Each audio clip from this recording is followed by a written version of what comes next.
Employees of IKEA, what are some of the worst family meltdowns you've seen? Story 1. I worked at a massive IKEA store in Australia. For many visitors, it was their first time in IKEA, and upon reaching my section, panic often set in due to the labyrinth layout.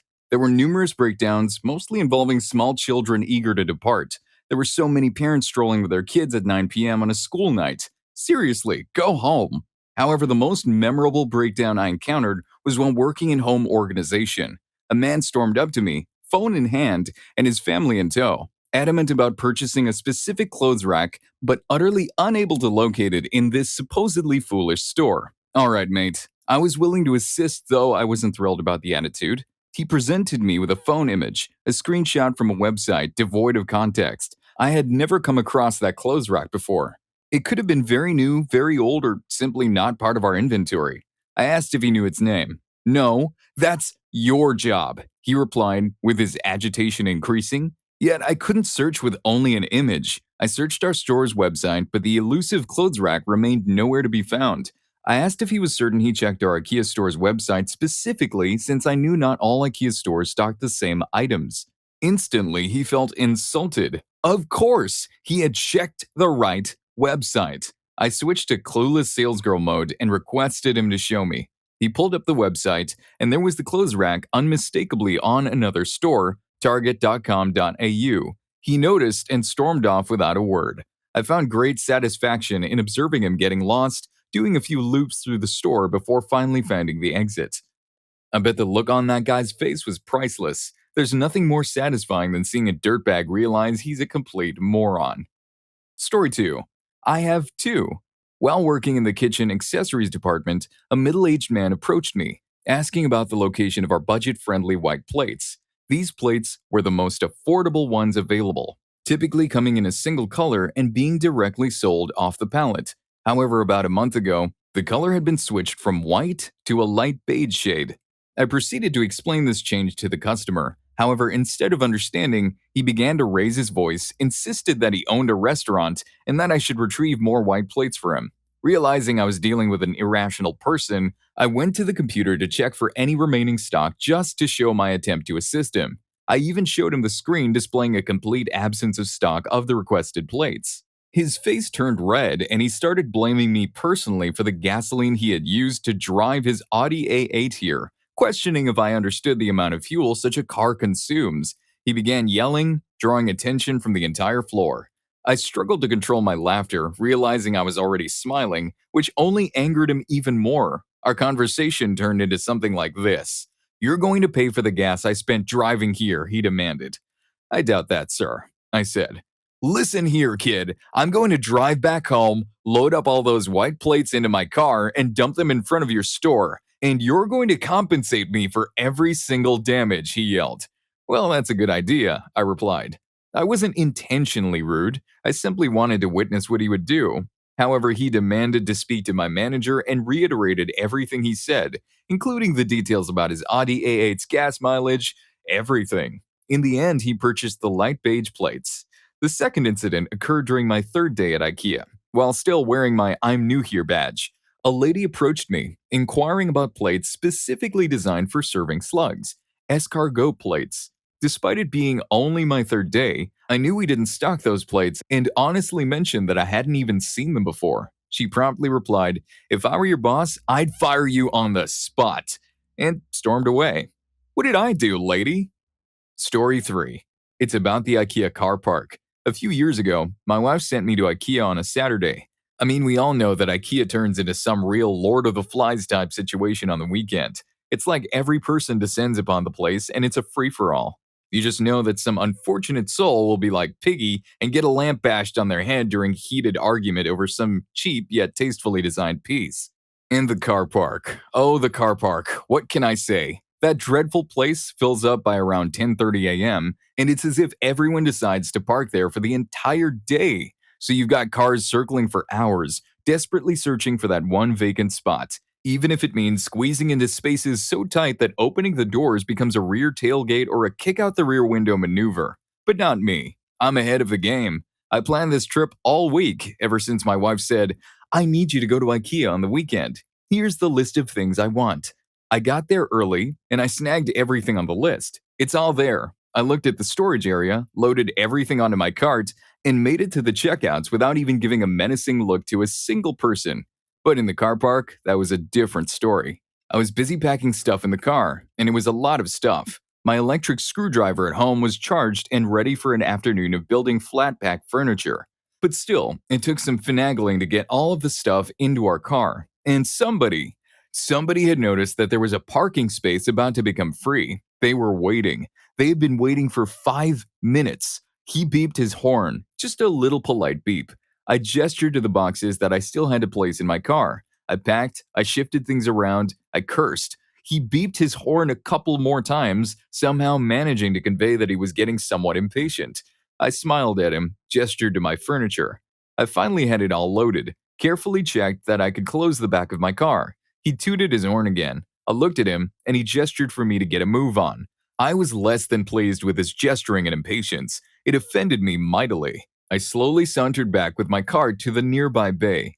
I walked back over. He tooted his horn again. For long presses of get a move on, I got into my car and reversed out to the left. His car was behind me. He had to move back a bit for me to fully exit. In my rearview mirror, I saw him gesturing angrily to his wife. Then he tooted his horn again. To hell with this. Where I was parked was near a junction, and I was facing towards it. A car slowly came around the corner at the junction. I sat in my car waiting.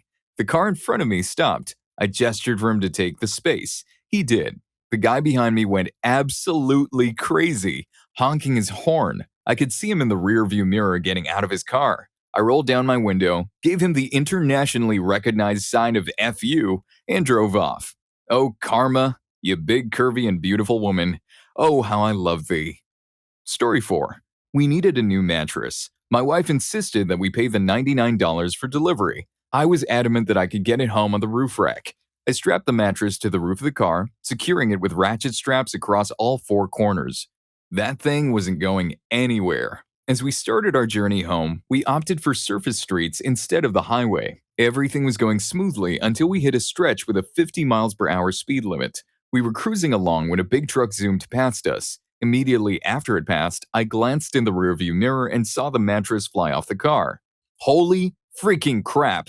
I'm backing up on the road and there's the mattress! I did an incredible job strapping it to the roof rack. The issue is, the mattress took the roof rack along with it. It's still tied to the mattress. We managed to lift it back onto the roof and drove slowly to the gas station. We restrapped the mattress, this time securing the straps through the car, and finally got it home. There's a small cut on the other side of the mattress, and there's some gravel inside the protective plastic cover, but overall, not much damage. My wife still brings it up every time we head to IKEA. So, are we paying for delivery, right? Moreover, since the roof rack got messed up, surprisingly without damaging the car, I called Yakima. They advised against carrying items like mattresses or plywood for that exact reason. However, they kindly replaced the roof rack for free. I guess he learned that it's just better to pay the fee. Even Mr. Bean had a hard time hauling furniture on the roof of his Mini Cooper. If you think this is funny, then hold on tight for Story 7. The guy there witnessed a shopping frenzy. Story 5. I wasn't an employee, and they weren't my family, but I believe it counts. Last year, I went to IKEA with 2 friends of mine, a husband and wife who owned a pickup truck capable of hauling stuff. I needed exactly 2 items, a desk and an office chair.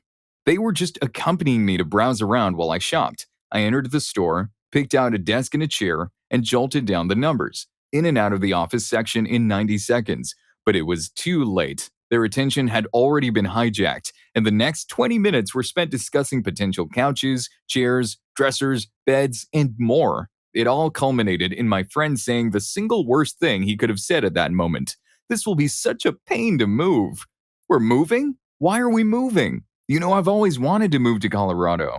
Then why did I just leave the job I loved for the more permanent job here? Holy cow, the floodgates burst open. What followed was nothing short of a 15-minute shouting match right in front of the heart of IKEA.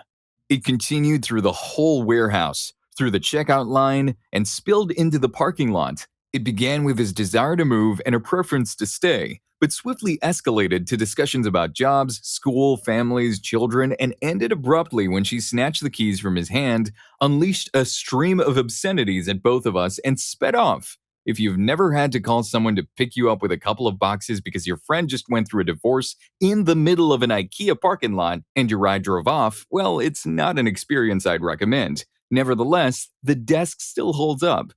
Story 6. I spent 5 years working at IKEA, selling sofas. Among my coworkers was Jim, who worked evenings and weekends handling returns while teaching math at a local high school during the day. One day, a woman approached the counter, attempting to return some pillows. Typically, we didn't accept pillow returns due to sanitary reasons. Additionally, she lacked a receipt, and the pillows appeared visibly used and downright unhygienic.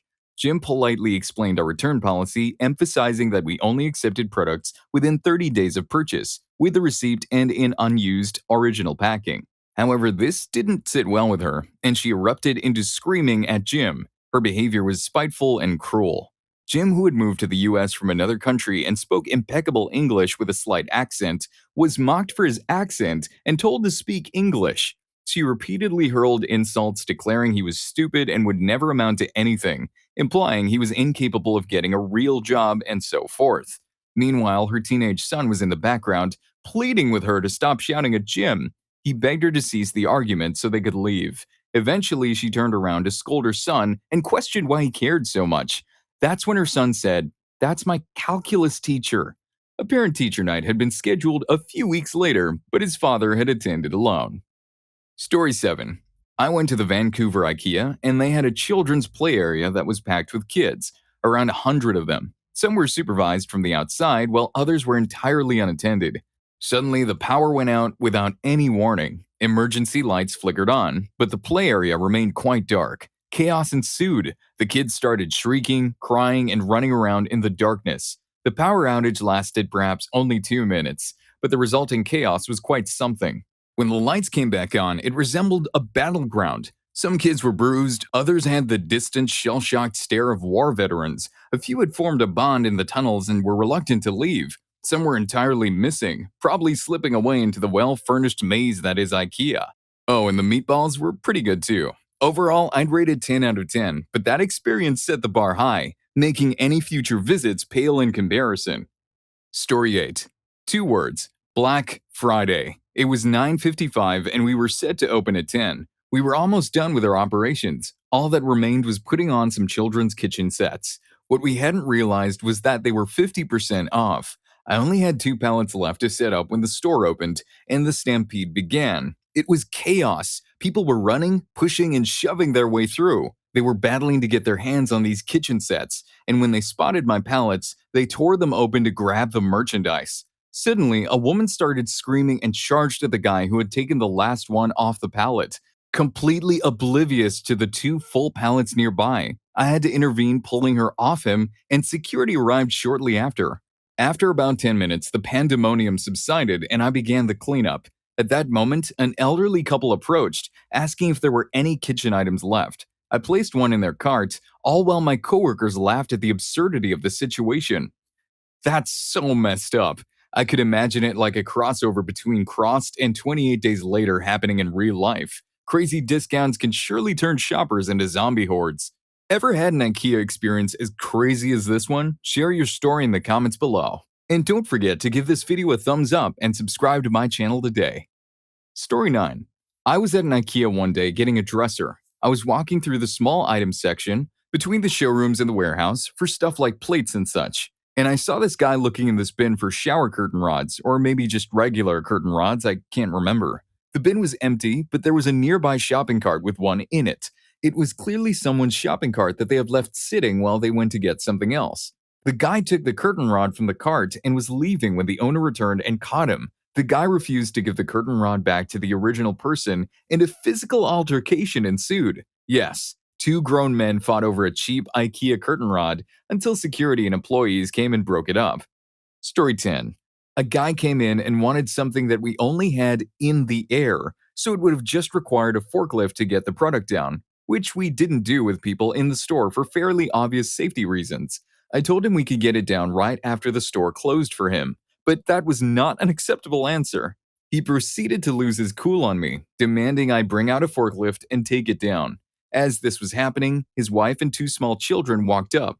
I said, "Well, sir, just imagine that your children are in the aisle when the forklift comes out and an accident occurs. Your children could have been hurt by a falling pallet, the arms of the lift, or any number of possibly fatal accidents." His response was, "I didn't care about that. I just wanted you to get my frickin' table." I didn't have to continue the conversation. His wife took care of it. Story 11. I used to work at IKEA during my student days, at the Glasgow, Scotland store. When it was newly opened, an elderly Irish guy and his wife stopped me and asked where IKEA was. I explained that they were in IKEA, but they couldn't understand. They had arrived at the ferry port in Ireland that morning and decided to go on a day trip somewhere they hadn't been before. When they arrived at the port in Scotland, there was a dedicated IKEA bus. They thought IKEA was an actual place in Scotland and didn't realize it was a shop. I walked away, trying not to laugh uncontrollably as I hear them blaming each other for the mistake. Well, they could have at least spent a date there, like that scene from 500 Days of Summer. Story 12. I did a stint doing early morning, 5 a.m. start, replenishment at IKEA one summer. I was stocking a bin in the warehouse at opening time, so I had a view of the guy going over to open the gate at the front of the store to release the hordes right at 9. The time came, he flipped the switch, the gate started rising, and as soon as it went high enough, this woman ducked under it and began all but running across the store. That's when I realized her kids, who looked like they were just preschoolers, were frantically chasing after her, flat out just trying to keep up. It made me kind of sad. Story 13. IKEA employee here. I was organizing some products when I noticed an older couple, both approximately in their 60s, walking past me. The man stopped and commented on a rug saying, "It was nice." His wife replied, "That won't fit in our home." The guy immediately snapped back, "Oh, come on, we both know what this is about. You think I'm stupid? I'll show you, stupid." He then grabbed the rug and angrily stomped off. The lady just kept walking as if nothing happened. Story 14. A guy didn't have a receipt to return a used duvet and was told he wasn't allowed to return an item without it. He threw a fit and security was called. He refused to move. The cops arrived and eventually he complied. He came right back in and lay on the floor screaming and refusing to leave without his money. A larger cop arrived, not tolerating the guy's behavior, and handcuffed him. His screaming intensified into a loud shriek, and he was finally escorted out. The whole ordeal lasted about half an hour. I've got plenty of stories like this. IKEA customers are crazy. Dude, I'm not even surprised. IKEA is a breeding ground for Karens. Story 15. My experience is not nearly as bad as others. I went with my ex-wife while we were still married. She picked out an entire bedroom suit for us. We spent 6 hours walking around the store. When we went to pick up all of the parts, the side rails of the bed were on the back order for 2 weeks. I said, "No worries, we've already collected everything else. Let's just sleep on the floor until the rails come in." "Nope," she said. "Put it all back." "Fine," I said. "I'll put it all back, but I'm never coming to the store with you ever again." And I never did. Story 16. I went to IKEA shortly after my first wedding to buy a dining room table. It was me, my then husband, and a close friend who, unbeknownst to naive young me, was my then husband's mistress. I watched them walk around like a couple, discussing the options before finally settling on a glass-topped table that I mentioned many times was impractical since it was one pan slip away from shattering. While I had my blinders on to all the other signs that they were fooling around, it was this moment that made me realize what was going on. I caught him a few days later, and I should have also ditched that stupid table. Story 17. An older gentleman in our baths department was ranting about how cheap the furniture is, banging on things, etc. He tried to slam a drawer, but it soft closed on him. Oops, your tantrum was foiled by quality furniture. Story 18. It wasn't exactly a meltdown, but once I was looking at sheets in IKEA. A young couple was checking them out too. The guy motioned toward the black sheets, saying, "Honey, what about those ones?" She replied in a normal conversation volume, "Not those ones. Love stains will really stand out." Suddenly, everybody around did a double take and developed very bad cuffs. I've never seen somebody turn so red in public before. TMI, dude, but I guess she was just being practical. Nobody wants to have a hard time doing the laundry. Story 19. I work in IKEA food. Once a guy claimed that he was a big guy and demanded I put extra food on his plate after I prepared it. I explained that I couldn't as we have to stick to the portion size, suggesting he could add a side plate for $1.99. He then yelled that we were all cheapskates, stormed off to his family, grabbed all the plates of food we made for them, and declared he was going to take his family somewhere good. Story 20. I'm a cashier. There was a bratty teenager and her mom about to pay for their over $1,000 transaction when suddenly the mom said, "You know what? This girl here doesn't deserve any of this. Put it all back." I've never seen a teenager completely lose it until that shift. I feel bad for my coworker who had to handle the returns. Story 21. I used to work at IKEA, and I have so many stories from there. I think a memorable one wasn't a family fighting, but it was two women fighting over my service. I was helping one customer during a super busy weekend, so I'm sure all the employees were pretty busy. As I was assisting her, another woman came up and interrupted us. They started arguing, and one of them called the other woman a cow. Story 22. My boyfriend and I overheard a couple having some sort of miscommunication in their relationship while browsing IKEA. I guess they were deciding on things to buy. The girl said, "We should get that rug." To which the guy replied super loudly, "There is no we, you don't live with me." I didn't catch the rest of it as we had to walk away so they wouldn't hear us laughing so hard. Story 23. The last time I was in IKEA, I watched a Middle Eastern family having an argument on the couch section. The family walked away to sit in one of the demo living rooms. Then a guy from the group picked up a futon-like couch, walked over, and threw it at them. He proceeded to scream, presumably in Arabic, all while literally flipping every table he saw. I quickly fast-walked to the nearest shortcut possible. That dude just declared a war on furniture. Hey, thanks for sticking around. I'm sure you want to watch more stories about people doing all sorts of crazy things, so stay tuned for What's the Biggest WTF Just Happened moment. Story 3 was messed up. Don't miss it.